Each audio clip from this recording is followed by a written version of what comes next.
با سلامی دیگر باره به همه بینندگان عزیز از دفتر مرکزی رادیو زودی و شالوی گلخوجه هستم. ساعت وقتی پرگار رسوده و من در چند دقیقه دیگر برای شما سرخطی خبرهای روز رو میرسونم. تو این ساعت ها رادیو زودی از مسافران توجیکی در مانده در فرودگاه روسیه و کشورهای دیگر نوارها دریافت میکند که منتظر بازگشتن به وطن هستند. طبق اطلاع تصدیق شده به احتمال زیاد بعضی شرکت‌های هوایی به این فرودگاه ها پرواز انجام خواهند داد. در صورت دسترس شدن اطلاع ما حتما برای شما خبر میدیم و باید گفت که شرکت سومون ایر اعلان کرد که شام دیروز پرواز مخصوصی را از دوشنبه به فرودگاه دمدید و مسکو انجام داد، ولی از دوشنبه فقط شهروندان روسیه را به وطنشان برده. از شهر مسکو شهروندان تاجیکستان را که بلیط‌های شرکت سومون ایر را خریدند به دوشنبه انتقال میدهد. سومون ایر همچنین گفته است که بعد قطع پروازها پول بلیط بیش از 8700 نفر رو به ستانیدن جریمه برگردانیده است و بلیط‌های دیگر را با درخواست خواهشمندان به صحنه دیگر گذرانیده است.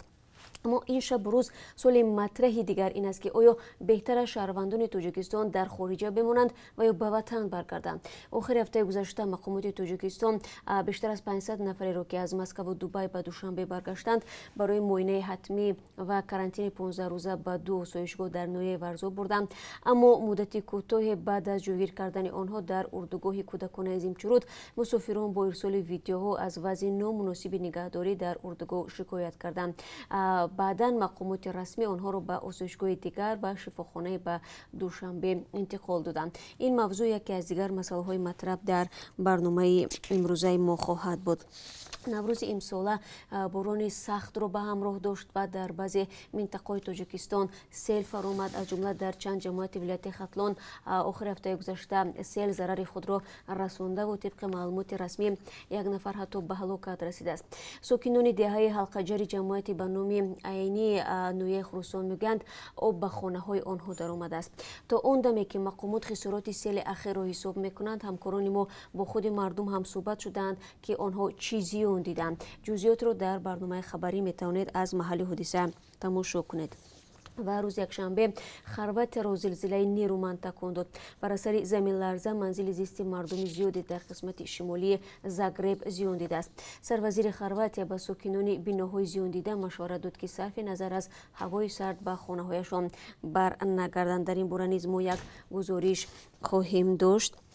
با کار شروع نمودن اولین کارخانه پرنده پروری در شهر کلوب نرخ تخم را در این منطقه پایین برده است. ساکنان کلوب میگویند چند وقت اخیر بیشتر از دکان‌های سیار تخم میخرند که در کوچه و بازار حتی در نزد منزل ساکنان عمل میکند و نرخ تخم هم در این دکان‌ها نظر به بازار ارزان تر بوده است.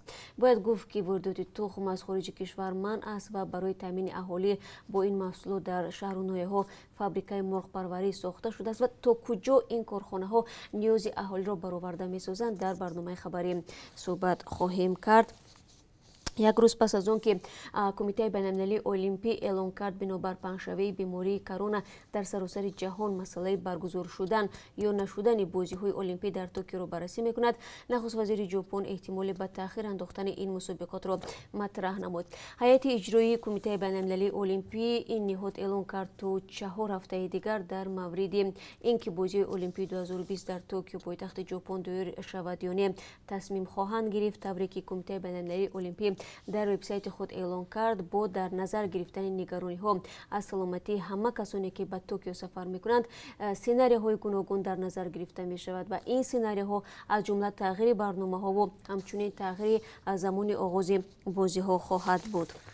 و شبکه‌های اجتماعی و یوتیوب و نتفلیکس اظهار نمودند که برای سبکتر نمودن فشار به اینترنت کیفیت یا خود صفت پخش نوارهای ویدیو را کاهش خواهند داد، چون روزهای اخیر از سبب کارانتین کرونا ویروس مردم زیادی اروپا در خانه نشسته وقتشان را با تماشای نوار و ویدیو سپری میکنند. به مثل شما بینندگان عزیز که فکر میکنم شما نیز حالا فرصتی بیشتر دارید برای از یوتیوب تماشا کردن نوارها و از جمله خبرهای رادیو زودی تو بدونید که در جهان چه میگذرد. خب در این باره ما برای شما تفصیلات میدیم و همه شما از آن رو ما در برنامه خبری بعد از 3 ساعت دیگر منتظر خواهیم در پخش مستقیم. تا آن وقت خدا مددگارتان باشد.